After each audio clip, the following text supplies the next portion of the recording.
Have you ever looked at your bank account at the end of the month and felt that sinking feeling? Where did it all go? I was there. For years, I was stuck in a cycle. I'd earn money, it would disappear, and I'd be left with nothing but anxiety and a closet full of impulsive online purchases. I blamed everything: my low salary, the economy, my bills. But the real problem, I discovered, wasn't in my wallet. It was in my mind. I was trapped in what's called a scarcity mindset, and it was a psychological prison. When you feel like there's never enough, your brain focuses only on the short term. It screams, "Enjoy this now, because tomorrow it might be gone." So, you spend to feel a fleeting sense of control and abundance. I remember my friend, Maria. She got a surprise tax refund of $500. My first thought was, wow, she can finally pay down her credit card. Her first thought, I deserve a new handbag. It's been so tough. That's the psychology of poverty in action. It's not just a lack of money. It's a set of beliefs that keep you poor. The first breakthrough for me was understanding this. Your brain is wired for survival, not for wealth building.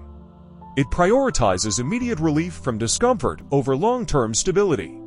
So, the life hack isn't just about creating a budget, it's about rewiring that instinct. I started with what I call the 24-hour rule. For any non-essential purchase over $50, I force myself to wait one full day. The initial emotional urge to buy almost always fades, and I've saved thousands by simply creating a buffer between the impulse and the action. The second part is changing your identity.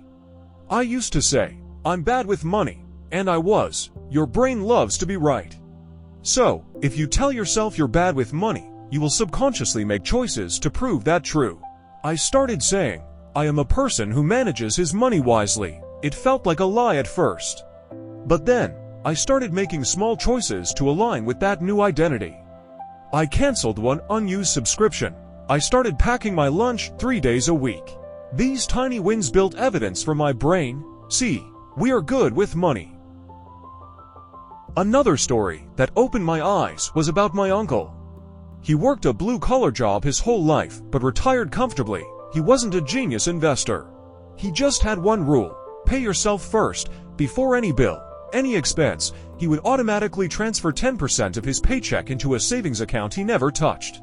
He called it paying his future self. He understood that wealth isn't about what you earn.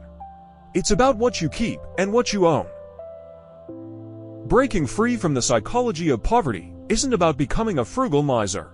It's about shifting from a mindset of scarcity to one of stewardship. It's about telling your brain, there is enough, we are safe. And we are building for tomorrow. It starts not with a bigger paycheck, but with a single, deliberate thought.